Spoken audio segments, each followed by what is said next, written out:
Return. A very warm welcome to all our listeners around the world. You're welcome to the Tokunbo Fernandez show, the show that promotes the true life and success stories of African and Caribbean achievers around the world. So if there's a product or initiative you wish to share, feel free to give us a call on 0788 280 9005. That number once again is 0788 280 9005. And also take time to visit our international blog at www.tonyfernandez.co.uk. It's all about promoting the true life and success stories of African and Caribbean achievers doing amazing work around the world. And guess what, guys? It's Black History Month here in the UK. So we have some amazing guests lined up this month, Black History Month, as part of the Tony Tukumba Fernandez show. I also have six Black History initiatives this month. So I will keep you posted. Just give me a call on 0788 280 9005. And our very first guest for Black History Month is a very amazing woman. So we're logging on to Kingston, Jamaica today on this show to speak to a very amazing woman who spent part of her life as an artist manager, events producer, and then went on to be a brand strategist and also a published writer. She has her fingers in so many pies in creating brand strategies in Jamaica. So it's really nice to see for the very first time Tasha Hendricks. Welcome to the Tony Tukumbo Fernandez show. And you also create communication plans for the amazing Marcia Griffiths as well and many musicians. So it's so lovely to have you. How are you today? Thank you for that warm welcome. I'm fine. How are you? I'm doing very good. Now, before we get into yourself and what you've been doing in the past and the present moment, here in the UK is Black History Month. And I know Black History Month in Jamaica is being celebrated in February February. every Yeah. year. Um, but first and foremost, what does Black History Month mean to you, and how proud do you feel to be Jamaican at this point in time? I mean, the truth is being Jamaican is such a unique experience. I am always proud to be Jamaican, always proud to express my nationality and all it comes with. Um, but Black History Month is so very important, not just me, but to our race. And I hope as you know, as we evolve and as we have more to celebrate, um, we'll kind of celebrate more throughout the year and not just within One one month. month, whether that Mhm. month is February or October. Um, I'm very proud of our heritage. Black History Month for me is a time to reflect on our amazing leaders, those who have passed, and those who still are here in the struggle, playing our parts. I mean, I do make uh, deliberate effort to contribute to that kind of pride, whether it's a national pride or racial. So I know that there are a lot of us still trying to contribute to the struggle. Fantastic. And coming from Jamaica, a very small island, has produced amazing role models all over the world. So we're proud of all Jamaicans as well. Now, our listeners are dying to know a bit about yourself, your background, and what you're most passionate about in life. Well, I was born in Manchester, Jamaica, grew up in St. Elizabeth. Um, I come from humble beginnings. I was lucky enough to have just amazing parents, an amazing mother, a great family who valued education, values hard work. And so that kind of set the foundation for me to be who I am today. and Fantastic. who I aspire to be. um, and so I was able to excel academically. I went to a good high school. I went to Hampton School for Girls, which is a traditional high school here.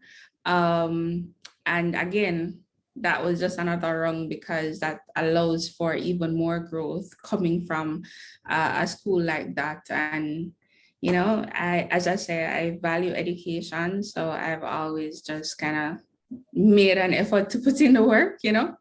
So yeah, that's pretty much my background. I went to university here in Kingston, Jamaica, went to UWI.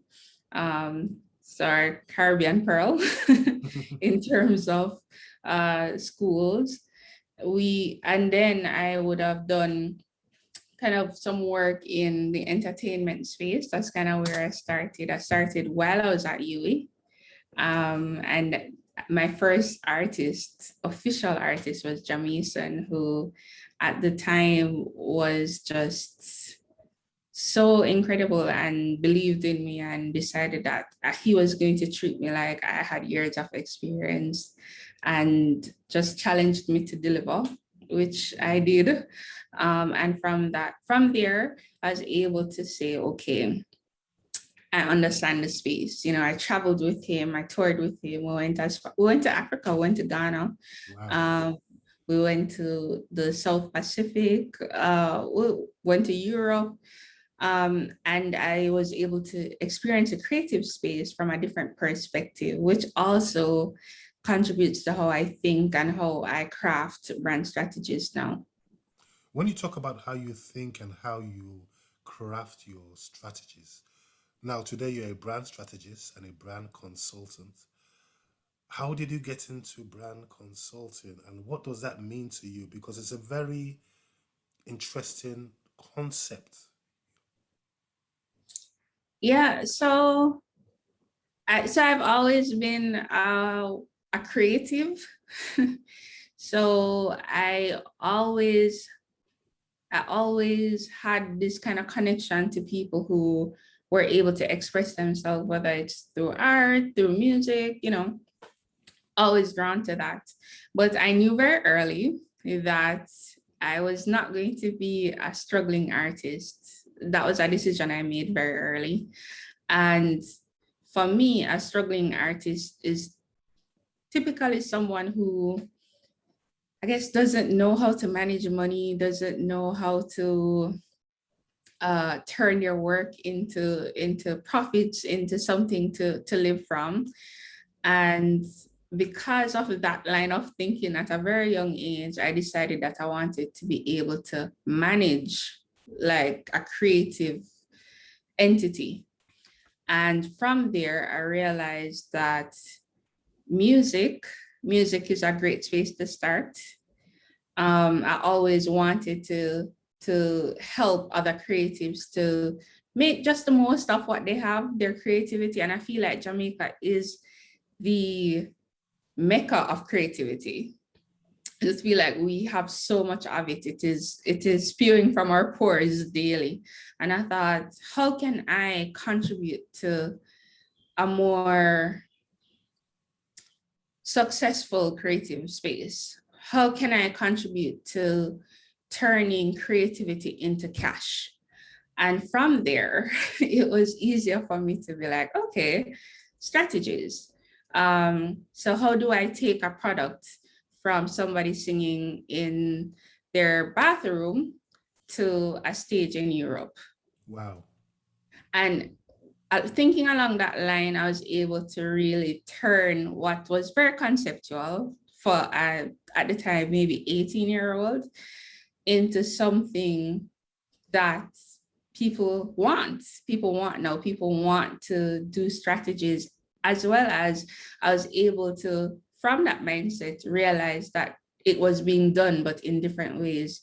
So for example, what I do now in advertising, um, it is applicable to any field in the creative industry. I treat every client like they're Pepsi, Wow. like they're a brand that has a product that can sell, that will sell, that has a target. You just need to find that target. But it really started with me not wanting to be a struggling creative. And so I went kind of far left and learned the business side, learned how to develop a product. And then I guess now I'm expressing that creativity for myself. I mean, how important do you feel branding is in the digital world we live in today, especially for startup businesses and upcoming entrepreneurs? I think branding is very important, but I don't want to say anything that is cliche that we hear every day. Branding is important, yes. Um, but what is even more important than how you brand is authenticity. So being true to your brand, what is it that you're communicating? Is it something that you can deliver on? I think those are the things that are really, really important when it comes to branding. Branding without saying is important. Now we're going to move on to a different facet of creativity because you're also a writer, and I believe you've come up with a new product, a new book, which the world is going to be very proud to see very soon. Uh, can you tell us a bit about the book you've just about to come out, and why should people buy it, and where can people find it? Okay, so I released a book 2 days ago on the 1st of October. It's called Sentience. It's Congratulations. a book, thank you. It's a book that it's a book of poetry. In fact, it's kind of multisensory. So it's there's poetry, there are illustrations, and there's brilliant photography of Jamaica. So you see Jamaican landscapes all throughout the book. Each photo is perfectly matched with each poet or each piece of poetry, sorry. And that was deliberate because we wanted to ensure that we were taking you on a journey. And I said we because I wrote the pieces. I wanted to use some of the photos from a friend of mine, Will Twarts. And then I called a very good friend, Shanti Madden, who is a graphic designer, and I asked her to put it together for me. And so I was able to collaborate with these people who are brilliant in their own right. And they lent just so much good energy and beautiful work to the piece. So it's a book about a soul going through love, going through loss, and then creating peace ultimately. The book is available on Amazon. It's self-published on Amazon and it ships worldwide. Um, it's also available on Amazon Kindle, but the hard copy will make a great coffee table book because of that. The way that it's composed with each piece has its own illustration and then the photo and so on. So it's just kind of a multi-sensory experience. And funny enough, it just in a day, it went to #1 new release in the multimedia, in the mixed media category on Amazon. So it seems to be doing well on its own. I mean, talking about how important was it for you to create a book like that that stands out in its concept and ideas and delivery? It was really important. I am very results oriented. I like the work to speak for itself. I enjoy creating and I create all the time. A lot of the time, the world just doesn't see it.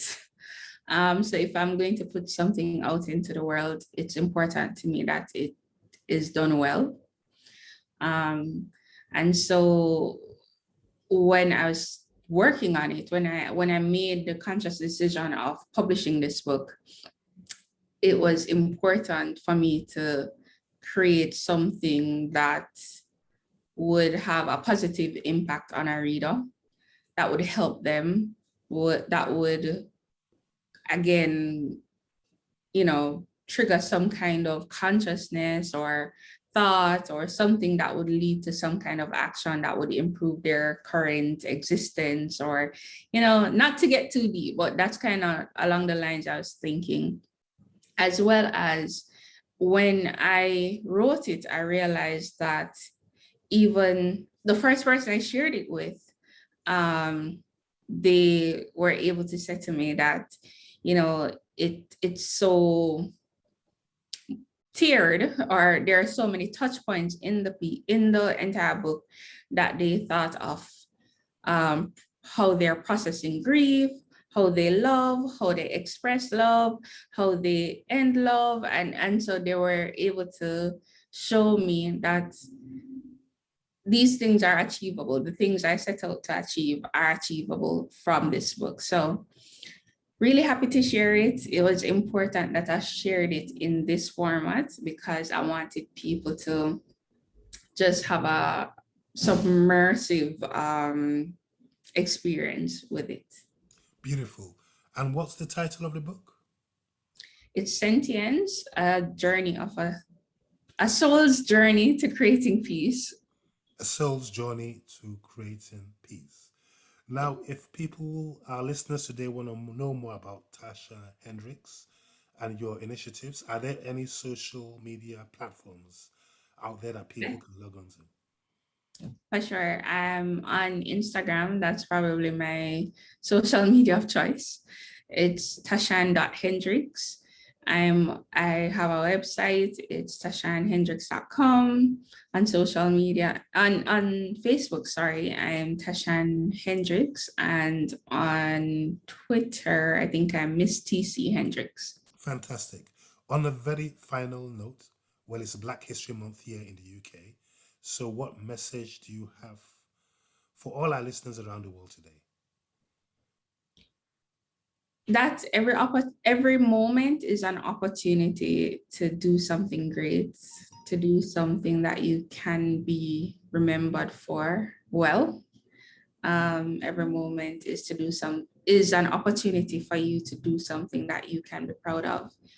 um, so we just have to use those moments wisely. I'm talking about being proud of. We're very proud of you, Tasha. Keep up the Thanks. great work you're doing, and we hope to see you soon. Thanks so much. All right, Take take care. care.